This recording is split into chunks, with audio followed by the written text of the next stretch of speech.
Evelyn Carter had never been the type to ask for much. She took pride in her quiet resilience, her steady job at Dr. Kowalski's dental clinic, and the modest two-bedroom apartment she'd rented for nearly 2 decades. For 25 years, she'd been the first to arrive and the last to leave, answering phones with a warm voice and managing the schedule like clockwork. Patients knew her by name, brought her coffee on Fridays, and often joked that she practically ran the place. But all that loyalty vanished in an instant. "I'm sorry, Evelyn," Dr. Kowalski had said, eyes glued to the floor, "but the board wants someone more up to date. You've been wonderful, but we're moving in a new direction." A younger woman had already been at her desk that morning, typing away with fake nails clicking against the keyboard. Evelyn didn't cry. Not then. She nodded, took the envelope with her severance check, and walked out with her tote bag pressed tight to her side. Just like that, her stability was gone. Still, she wasn't scared. Not yet. She had one ace left: Melissa, her only daughter, her pride, her purpose. Evelyn had raised Melissa alone after her husband ran off with a waitress from Reno, worked evenings at a diner, folded laundry on weekends, skipped every personal comfort so Melissa could have new clothes and piano lessons. When Melissa got into a good college, Evelyn cashed in a retirement bond. When Melissa bought her first house, Evelyn offered the down payment. So when Evelyn called and said she'd lost her job, she fully expected a hug, a spare room, maybe a gentle, "We'll get through this together." But Melissa's voice on the phone had sounded rushed. "Mom, Richard just converted the basement into an office, and the kids' rooms are full. We don't really have space." Evelyn paused. "I could sleep on the couch. I wouldn't get in the way. Just until I get back on my feet." A sigh. "You did save something for retirement, right?" That question stung more than she let on. "I meant to," Evelyn admitted, "but there was always something more important, like you." Melissa didn't reply right away. When she finally did, it was with cool practicality. "Maybe you should look into a retirement community. Some of them are really nice." Evelyn hung up, not in anger, but in numb disbelief. Her daughter had no room for her, not even on the couch. That night, she slept in a roadside motel with peeling wallpaper and stale air. The days that followed were a blur of online job applications, rejection emails, and aching feet from walking to libraries and community centers to fill out paper forms. Her phone stayed silent. No updates from Melissa, no check-ins from the grandkids, just a void. Evelyn tried to stay hopeful, but as the days stretched into weeks, her money dwindled. She gave up the motel when her wallet held only $17. She spent one night in a shelter, the next 2 on a bus bench near the train station. The city didn't look the same from eye level with the pavement. She tried not to cry in public, but the tears came anyway, hot, ashamed, and quiet. Then when she was sitting under a flickering street lamp, clutching her tote like a lifeline, her phone rang. She almost didn't answer. The number was unfamiliar, the voice on the other end crisp and professional. "Mrs. Carter, my name is Nathaniel Bryce. I'm an attorney handling the estate of Mr. Leonard Carter." Evelyn's breath caught in her throat. "Leonard, my uncle?" "That's right. He passed away 2 weeks ago. You are listed as his sole heir. I know this might be unexpected, but you've inherited approximately $12 million. $12 million? Evelyn blinked. I think you have the wrong person." "No, ma'am," the attorney replied. "Mr. Carter never married and had no children. You are his only living relative." For a moment, all Evelyn could hear was the buzz of traffic and her own breath. The world tilted. The streetlight above her flickered again. 12 million, yes, Bryce said gently. "If you'd like, we can set up an appointment for you to come by the office. I'll walk you through everything." Evelyn's legs felt like rubber as she stood. Her stomach twisted, her heartbeat loud in her chest. But for the first time in months, there was a spark, a flicker of something foreign and fragile. Hope. She didn't know if it was real yet, but it was more than she'd had yesterday, and it was enough to keep walking. Evelyn stood outside the glass doors of Bryce and McAllister Legal, her reflection staring back at her with a mix of disbelief and exhaustion. Her shoes, worn from weeks of walking, pinched her feet. Her blouse, once lavender, had faded to a dull gray. She clutched her tote bag like it was a life raft.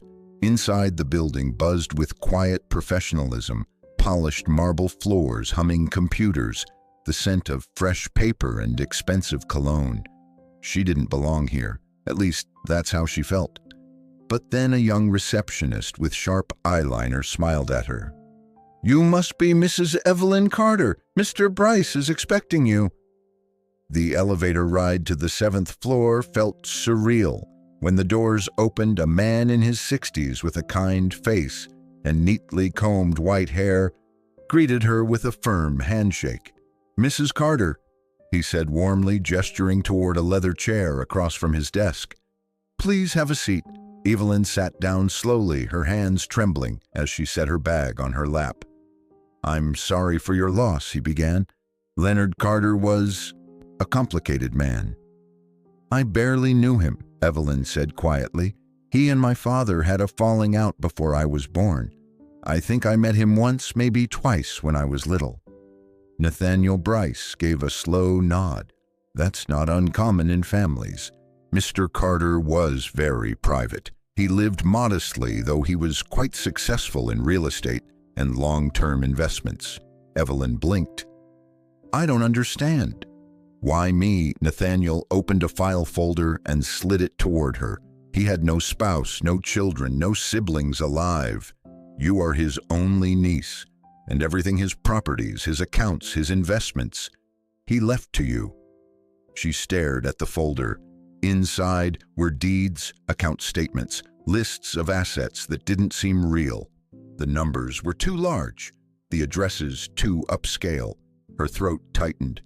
This can't be right." "I assure you, Mrs. Carter, it's very real," Nathaniel said gently. "You've inherited approximately $12 million, not including future earnings from the properties. It's all yours, free and clear." She reached out, touching the edge of the folder like it might disappear. Her voice wavered. "I was sleeping on a bench last night." Nathaniel's eyes softened.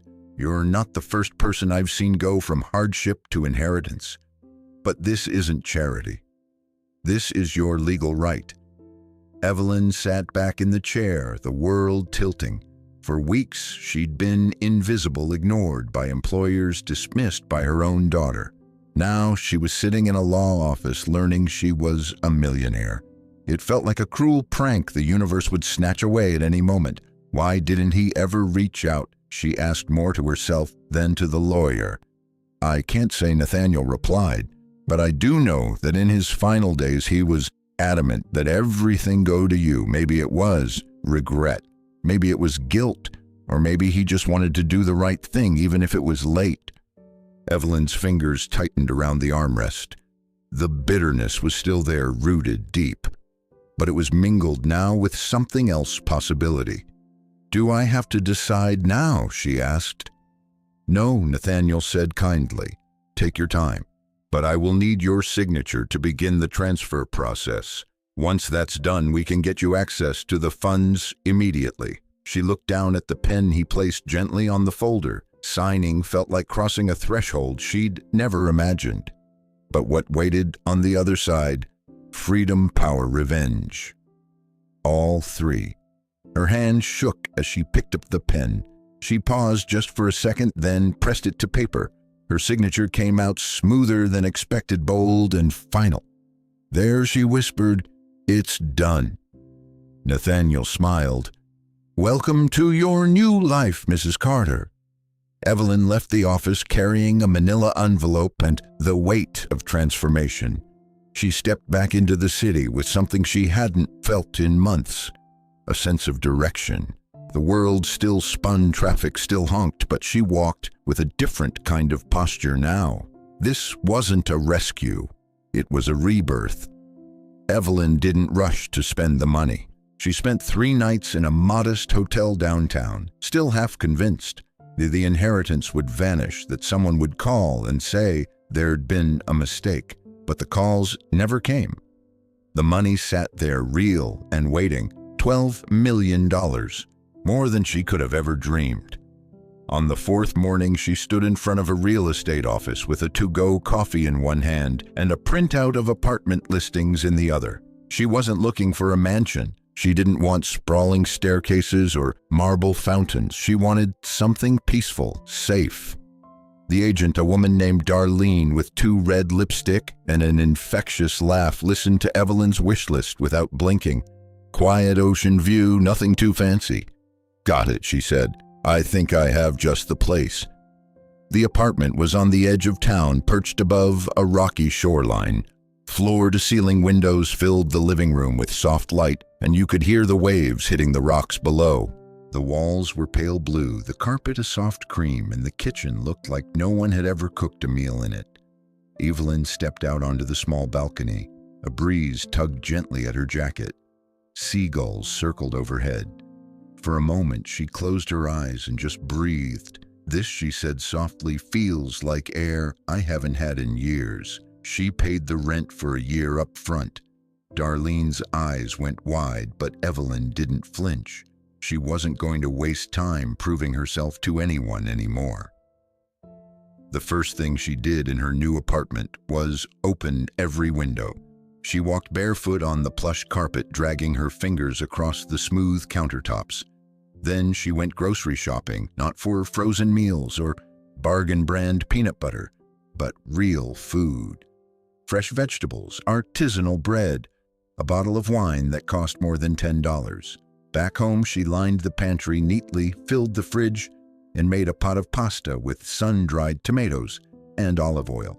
She ate it at the dining table she now owned in a home that was finally hers. The next morning, she stood in front of her closet, staring at the same clothes she'd been wearing since the motel days. Every shirt was stretched or stained. Every pair of pants sagged in places they shouldn't. She took a long look at herself in the mirror. Her hair, once chestnut brown, had gone almost entirely silver. Her face bore lines from decades of smiling, frowning, surviving. But there was something else there now, a glint in her eye, a softness she hadn't seen in years. Evelyn folded everything into a donation bag. Then she took a cab to a boutique in the nicer part of town. At first, she hesitated near the racks of soft sweaters and structured jackets. The price tags were dizzying. But then she reminded herself she could afford this. She wasn't stealing someone else's life. She was stepping into her own. She left the store with 2 bags and a new pair of walking shoes that didn't pinch her toes. That afternoon, she booked a spa appointment. Not because she was stressed, but because she deserved it. The receptionist smiled as Evelyn stepped inside. "First time in a place like this, yes," she said with a small laugh. A massage, a facial, a pedicure. She let people care for her, tend to her, treat her as if she mattered. The tension melted from her shoulders. The ache behind her eyes disappeared. When they brought her a glass of cucumber water and a fluffy robe, she almost cried. Later, when she looked in the mirror again, she saw someone familiar, not younger, not improved, but whole. That night, Evelyn sat on her balcony with a blanket wrapped around her shoulders and the wine bottle opened beside her.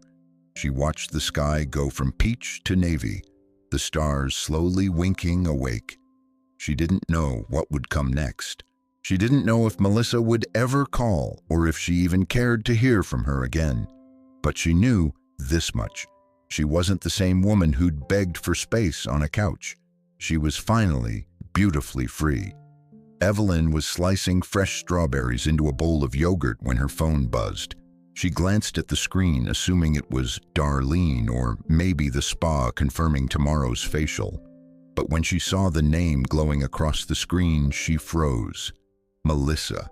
Her fingers hovered above the phone. She hadn't heard a word from her daughter in over a month, not since that clipped phone call where she was told We just don't have space.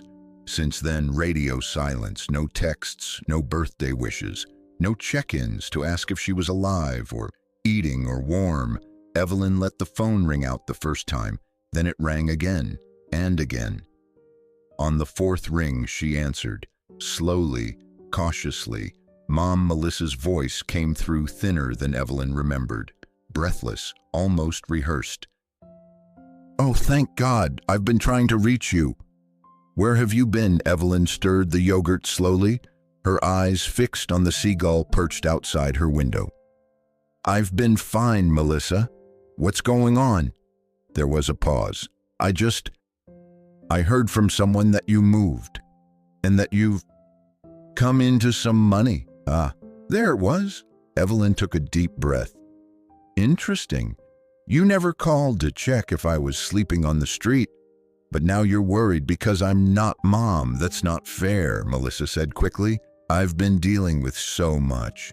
The kids, Richard losing that big account, our bills piling up.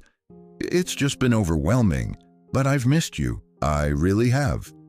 Evelyn didn't respond right away. She wanted to believe it. God, she wanted to believe her daughter had suddenly remembered she was a human being, that maybe guilt had finally caught up with her. But something about the timing felt too neat. Melissa cleared her throat. "Would you want to meet? Maybe lunch? Just you and me. I think we need to talk." Evelyn's heart pinched a little. Old habits didn't die easily. She still wanted connection, still wanted the daughter she used to hold in her arms, and a part of her foolishly, hopefully wanted to be proven wrong. "All right," she said finally. "Let's do lunch." They agreed to meet at a restaurant downtown, one Evelyn had never been able to afford before, with white tablecloths, menu items with no prices and valet parking. Melissa had picked it. Evelyn arrived a few minutes early, dressed in soft navy slacks and a cream blouse that hugged her frame just right. Her silver hair was swept into a low twist. She wore light makeup and the faintest smile. She didn't look rich, but she looked like a woman who had stopped begging. Melissa showed up 5 minutes late, cheeks flushed, sunglasses pushed up on her head. Her eyes widened slightly when she saw Evelyn. "Wow, Mom," she said, blinking. "You look amazing." "I feel amazing," Evelyn replied, pulling out her own chair without waiting for help. They ordered. Melissa skipped the small talk and went straight for the wine list, choosing the most expensive bottle like it was habit. Evelyn asked for sparkling water, so Melissa said once the waiter was gone, "How are you?" Evelyn kept her tone even. "I've been rediscovering myself. Turns out I'm still a person even when no one's looking." Melissa winced just slightly. "I know things didn't go how they should have. I should have made space. I wasn't thinking clearly." "No, you were thinking clearly," Evelyn said calmly. "You just weren't thinking about me." Melissa looked down at her napkin. "Look, I'm not here to fight. I miss you, Mom. I miss our relationship." Evelyn gave a small nod. "That relationship where I paid your tuition, your down payment, your wedding, and got discarded the moment I needed help." Silence stretched between them. Then Melissa's voice softened. "I heard about the inheritance. Uncle Leonard, right? That's incredible. You must feel so relieved." Evelyn tilted her head. "You didn't ask how I've been. You asked how the money makes me feel." Melissa's smile faltered. "That's not what I meant. I was hoping we could reconnect, talk more, maybe spend time together." Evelyn stirred her water. "What are you really asking, Melissa?" Her daughter hesitated. "It's just, things are tight at home. The kids need new school supplies. Richard's business is struggling, and you have more than you could ever need now, right?" There it was, the truth bare and trembling on the table between them. Evelyn set her glass down, her expression unreadable. "Let's finish lunch." The waiter returned with the wine, a deep burgundy in a bottle that looked older than Evelyn's apartment lease.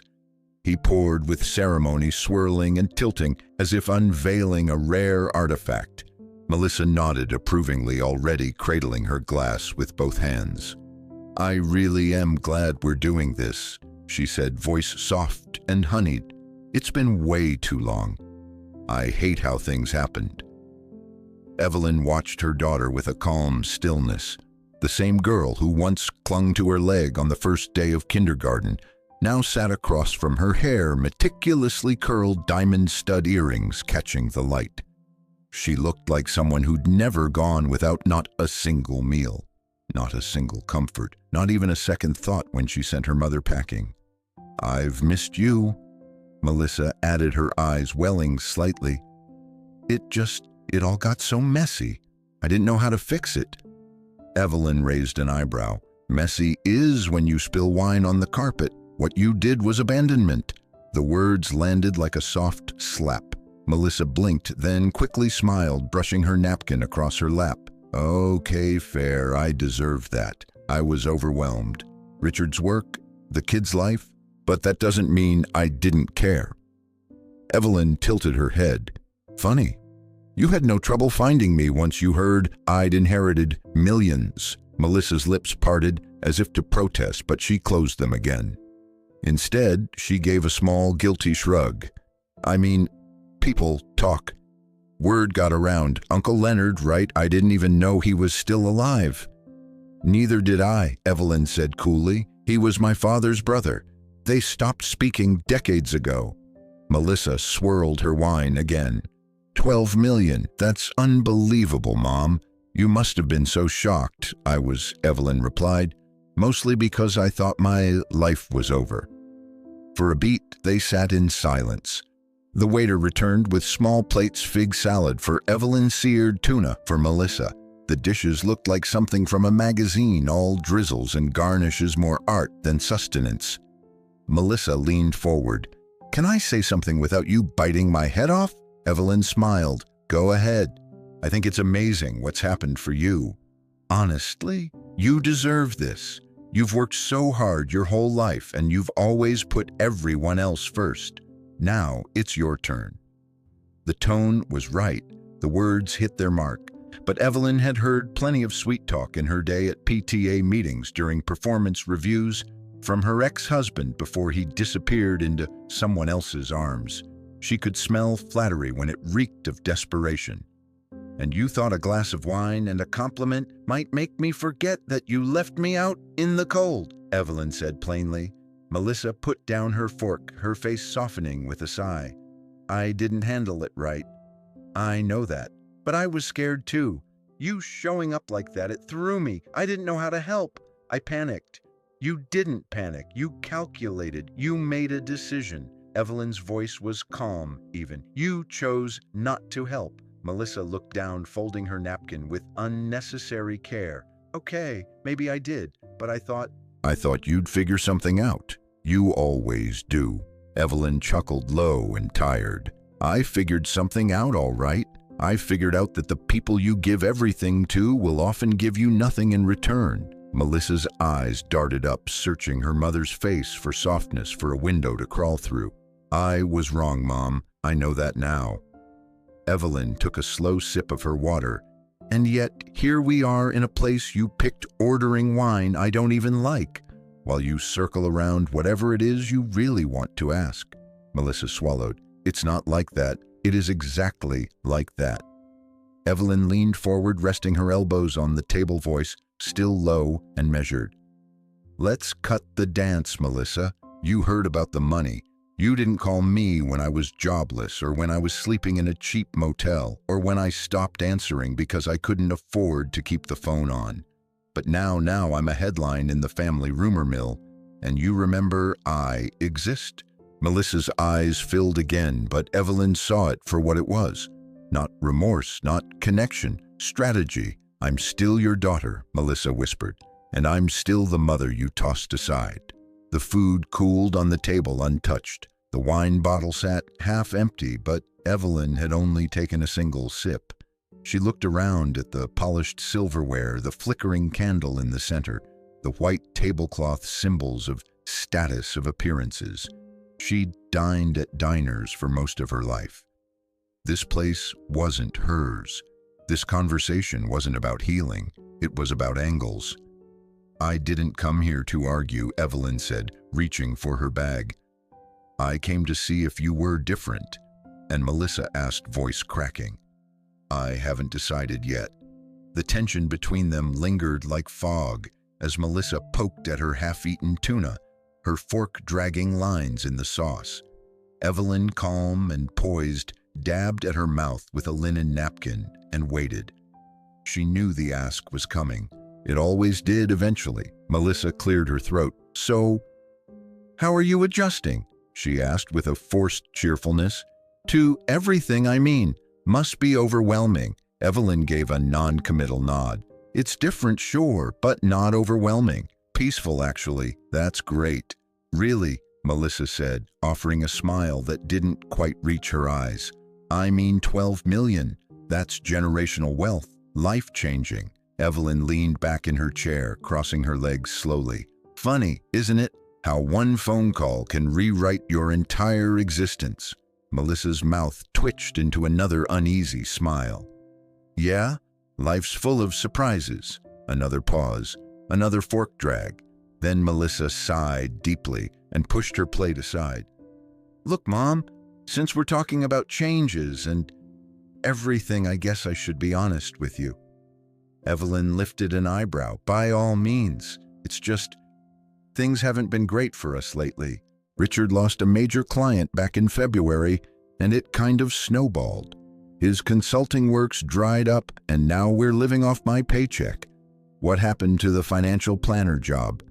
"He still has it," Melissa said quickly, "but the market's unpredictable. His firm downsized, and now he's barely holding on to commissions. It's been rough." Evelyn folded her hands in her lap, her face neutral. "I'm sorry to hear that." Melissa looked surprised by the sympathy, then continued, her voice softer. "The kids' school fees are overdue. Private school, you know they don't wait. And the mortgage is behind. We've tapped into our savings, maxed out 2 cards. Honestly, we're just trying to stay afloat at this point." Evelyn stared at her daughter. Same woman who weeks ago had said, "It's just not a good time." Same woman who had watched her walk out with nothing but a suitcase. The contrast was dizzying. "That sounds hard," Evelyn said. Melissa nodded quickly. "It is. I mean, I know everyone's struggling, but it's like every time we think we've caught up, something else falls apart." There was a beat of silence. Then Melissa leaned in, dropping her voice into a softer tone, the one she used when she wanted something. "I'm not saying we expect anything from you, Mom. It's just, if you did feel like helping even a little, it would mean the world." There it was, neatly wrapped in a bow, not a demand, not even a formal request, just an if you felt like it, padded with emotion and circumstance. Evelyn didn't flinch. And what exactly would a little help look like? Melissa hesitated. "I don't know. Maybe help catching up on the mortgage. Just a few months until Richard gets back on his feet. And the school, if we fall behind again, they'll pull the kids. It's not their fault, Mom. They didn't ask for any of this." Evelyn nodded slowly. "How much are we talking?" Melissa blinked, surprised. Well, between the mortgage, tuition, and utilities, maybe 25,000, 30 tops. Just to give us breathing room." Evelyn's mouth curled into the smallest smile. "So just a quarter of what you turned your back on me for." "Mom, come on, that's not fair."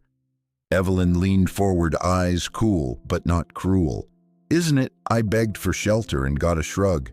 Now I sit here and you ask for tens of thousands like it's a cup of sugar." Melissa looked like she'd been slapped. Her cheeks flushed, her voice rising. "I'm not asking for a handout. I'm asking for help from my mother."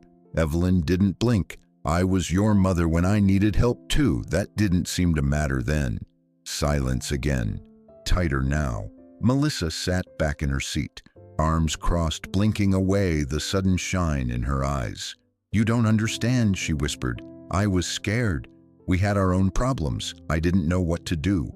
Evelyn's voice dropped lower, firm and steady.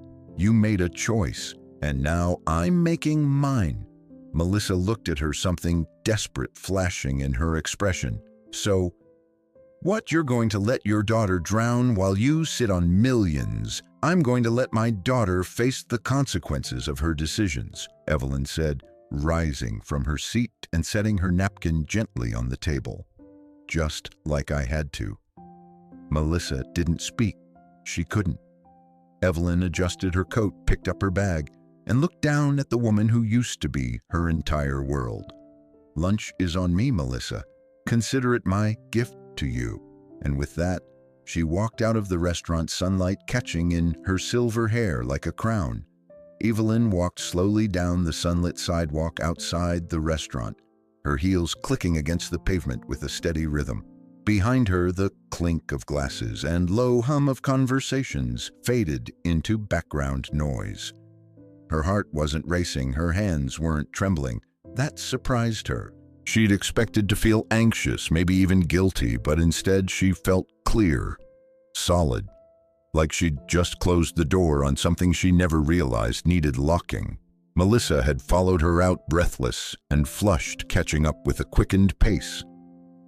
Mom, wait. Evelyn turned, folding her arms calmly across her chest. I said what I needed to say. But you can't be serious, Melissa said, eyes wide. You really won't help. Not even a little. Evelyn studied her for a moment. Melissa looked more like a child now than she had in years, shoulders hunched, voice small, desperate in a way she had never allowed herself to be when Evelyn was the one in need. You want to talk about serious? Evelyn asked. Let's talk about the day I sat in your kitchen and told you I'd lost my job. I was scared, Melissa. I was ashamed. And you barely looked up from your coffee. Melissa flinched. That's not fair.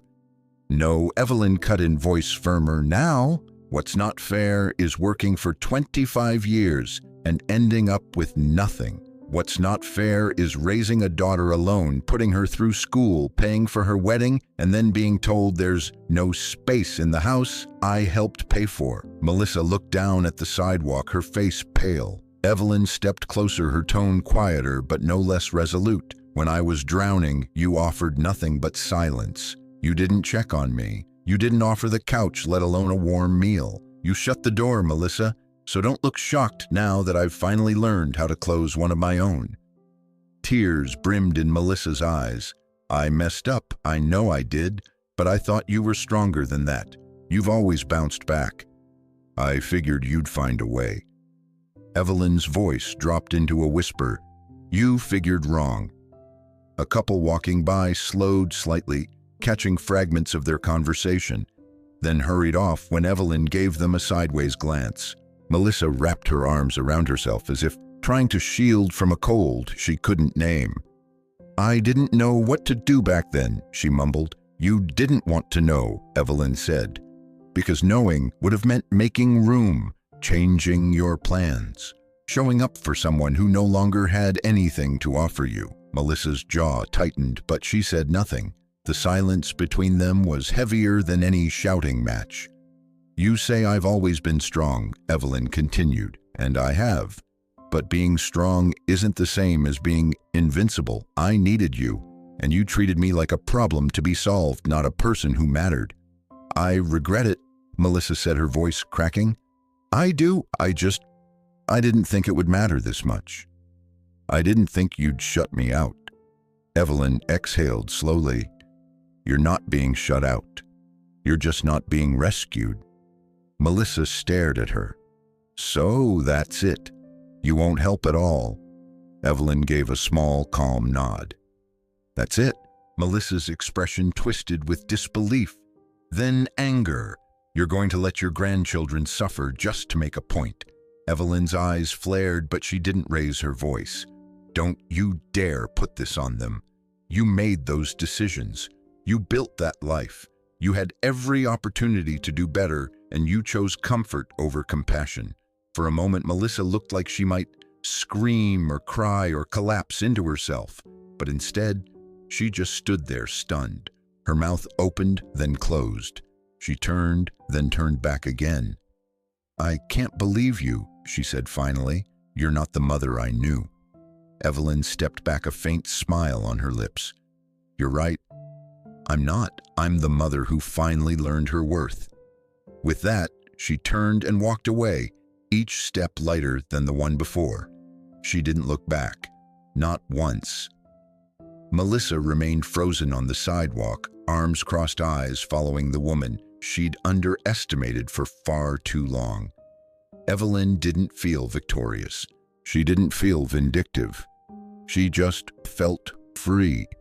For the first time in years, maybe ever, she had no one to please, no one to save, just herself, and that finally was enough. Evelyn checked into the Belmont Grand on a cool Wednesday afternoon, stepping through a revolving door of etched glass and into a lobby that gleamed with quiet opulence. Everything inside shimmered polished marble floors, golden sconces, towering arrangements of white lilies that filled the air with a subtle perfume. The receptionist greeted her with a smile that was a little too polished, but Evelyn didn't mind. For once, she was the kind of woman they smiled for. "Welcome, Ms. Carter," the woman said after scanning her ID. "We have you in a corner suite, ocean view.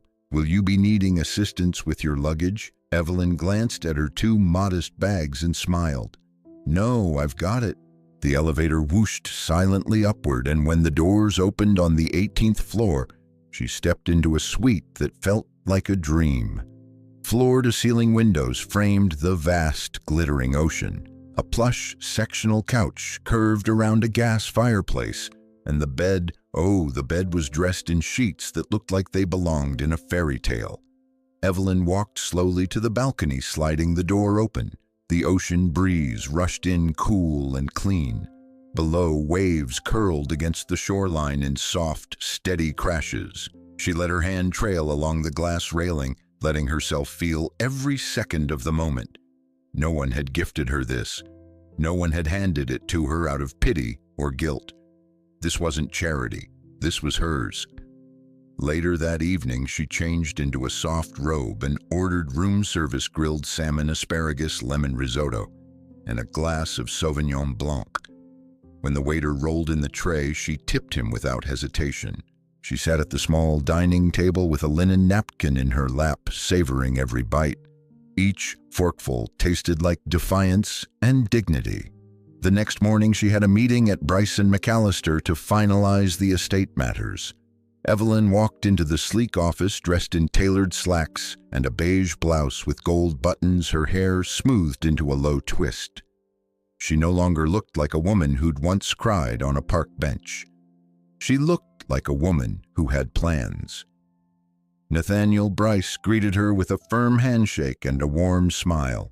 "Ms. Carter," he said, gesturing to a leather chair across from his desk. "You look radiant." "I feel human again," she replied, settling into the seat. He opened a file folder and slid over a packet. "The transfer is complete. All assets, liquid and otherwise, are officially in your name. There are no debts, no liens." Leonard kept his affairs surprisingly tidy. Evelyn nodded, skimming the summary. 12 million spread across various accounts and investments. 5 rental properties, 2 parcels of undeveloped land. Her name at the top of every page.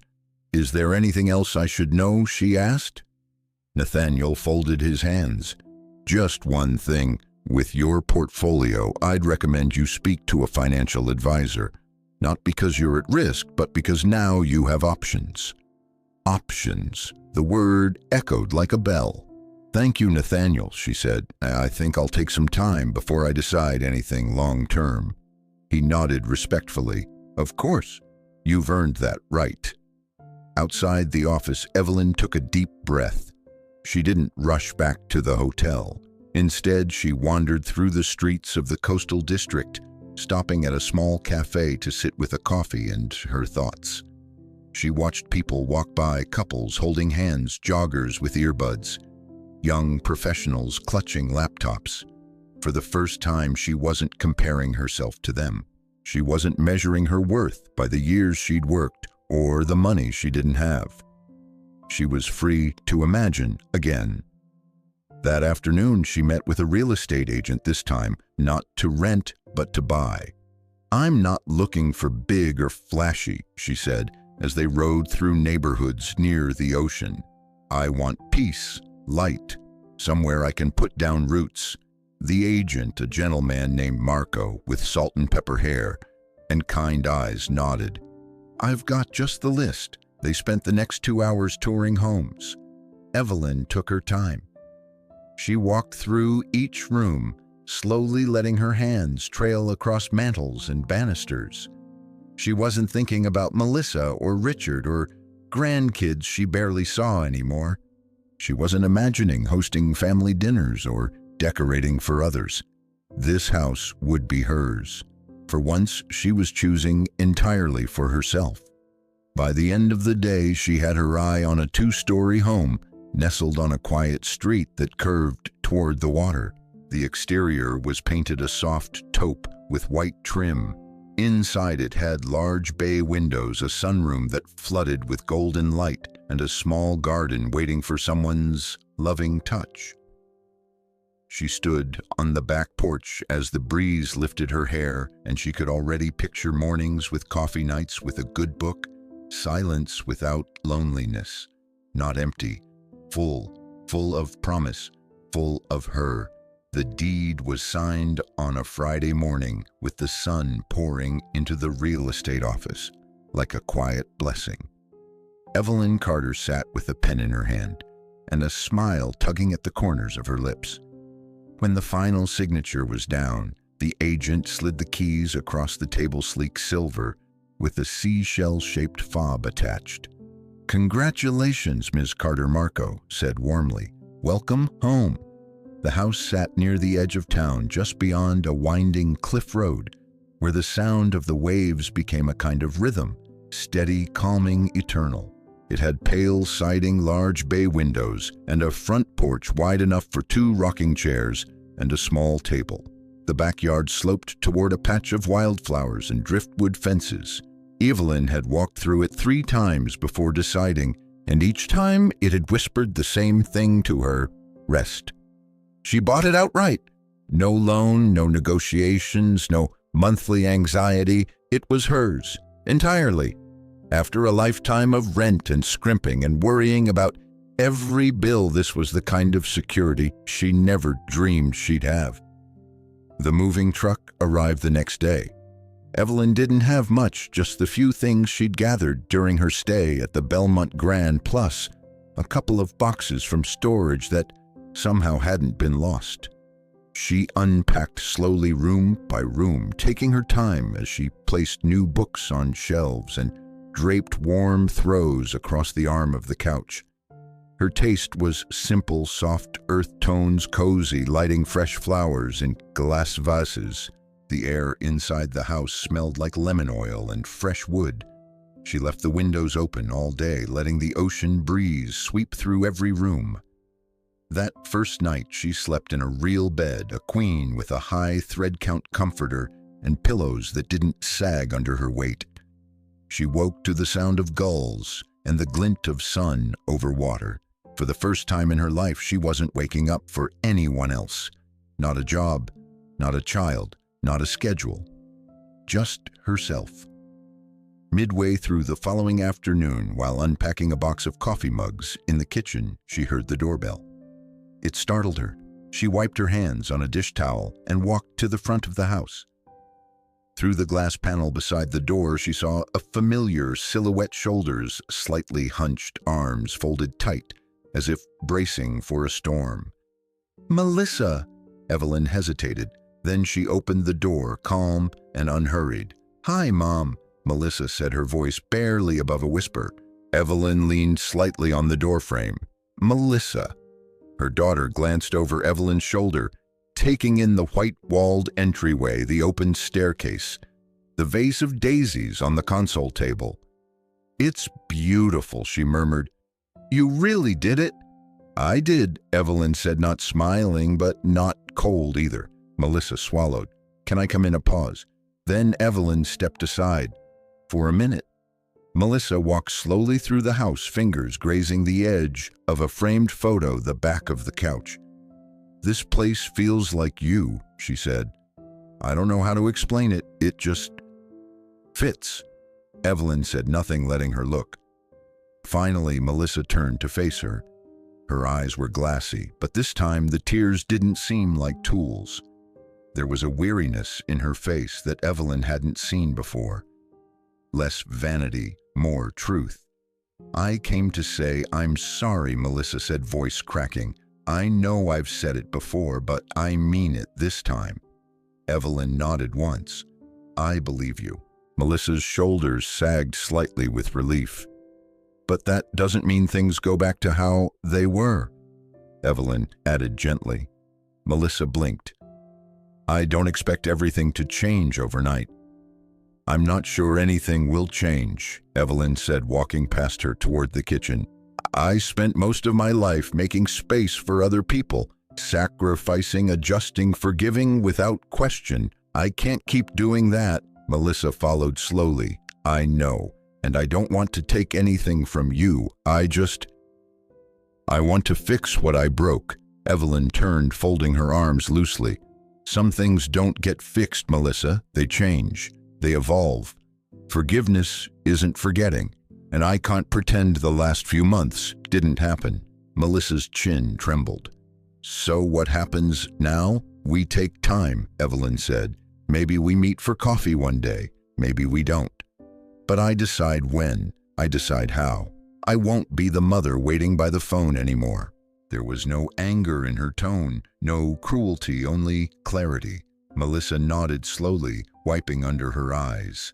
"I understand." Evelyn walked her to the door. She opened it wide, letting the sunlight pour in. "Take care, Melissa." Melissa hesitated on the porch, eyes searching her mother's face for something, anything more. But Evelyn offered only a small, polite smile. Melissa turned and walked down the steps. For the first time, she was the one leaving. Evelyn stood in the doorway a moment longer, then closed the door behind her with quiet finality. Inside her new home, Evelyn returned to her coffee mugs, unpacking them one by one. Each item found its place just like she had, on her own terms. Melissa came back 1 week later. Evelyn had just finished arranging a small row of succulents along the kitchen window when she heard the knock. It was softer this time, hesitant. No doorbell, no bold interruptions, just a quiet rap against the wood, like someone unsure if they'd be welcomed. Evelyn opened the door slowly. "Hi, Mom." Melissa stood on the porch in jeans and a windbreaker, her hair in a messy bun.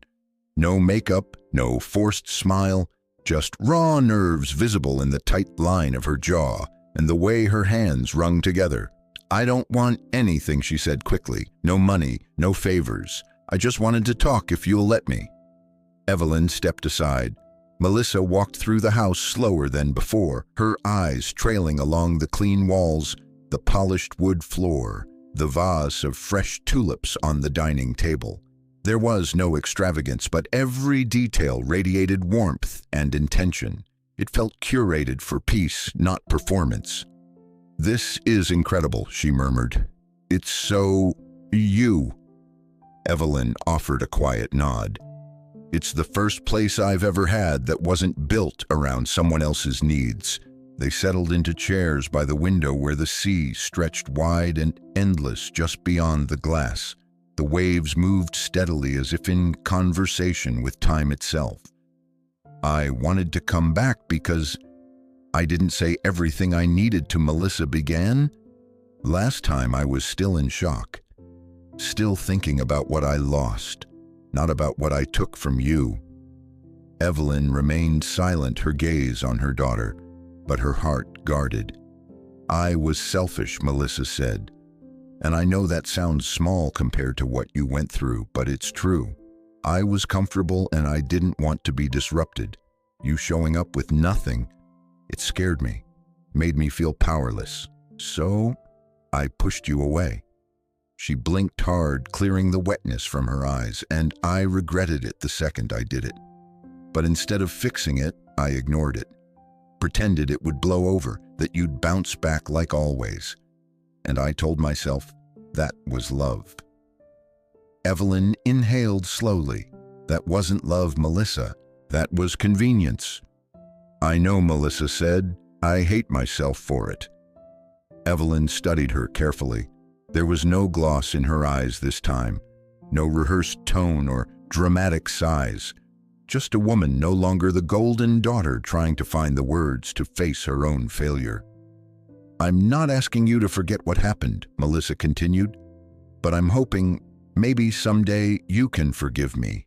Evelyn turned toward the window, watching the whitecaps crash gently against the rocky shore.